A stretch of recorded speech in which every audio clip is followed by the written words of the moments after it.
Hey guys, Dishan here for ZFA Tech, and so today I want to speak about in this video the position that arguably the iPhone 6 can be placed in when it does eventually arrive, arguably in the September-October time, and really what's been happening around it. So at the moment, in terms of there's probably two phones that are getting the biggest hype at the moment, which is the Samsung Galaxy phones, so the Galaxy S5.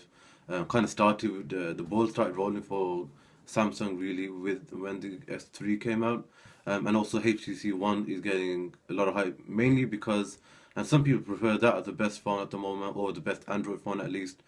Because of that design, and which is Apple, why people have liked Apple or still like Apple really is because of the design that they offer and how they enjoy that kind of experience when it comes to the phone as well as the iOS as well.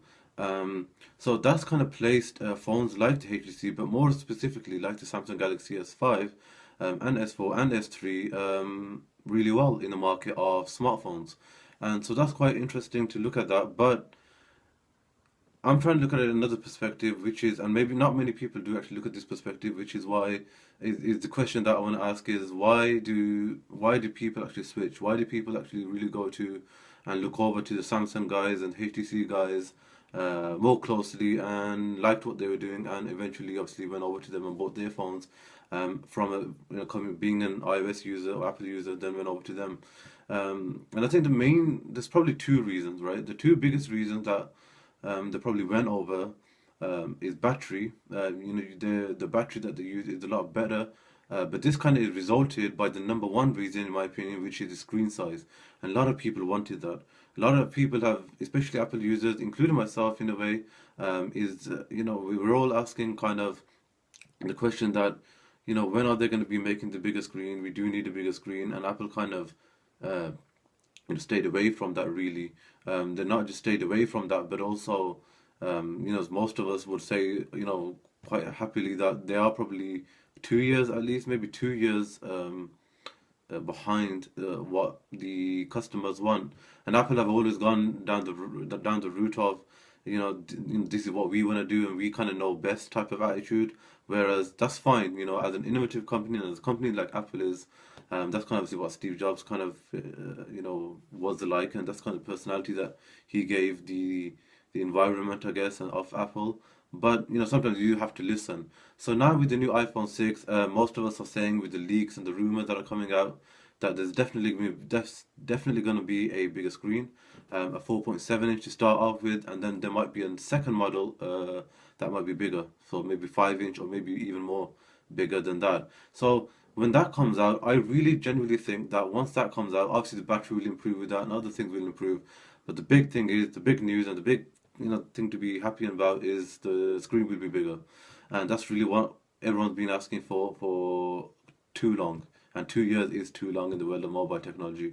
And so once that comes out, I really think maybe a lot of people will come back.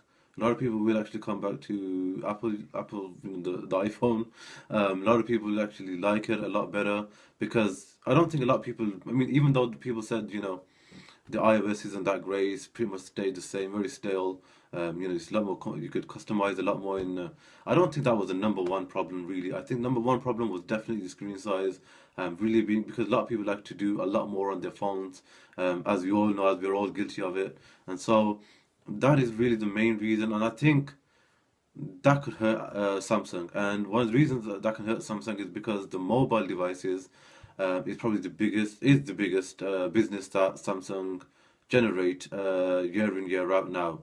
Especially the mobile phones, not the tablets maybe second or something, but in terms of the cell phones, they're definitely doing a lot of good business and making a lot more money from that, as well as the chips that they make as well and processors and things like that for other phones out there and other products out there.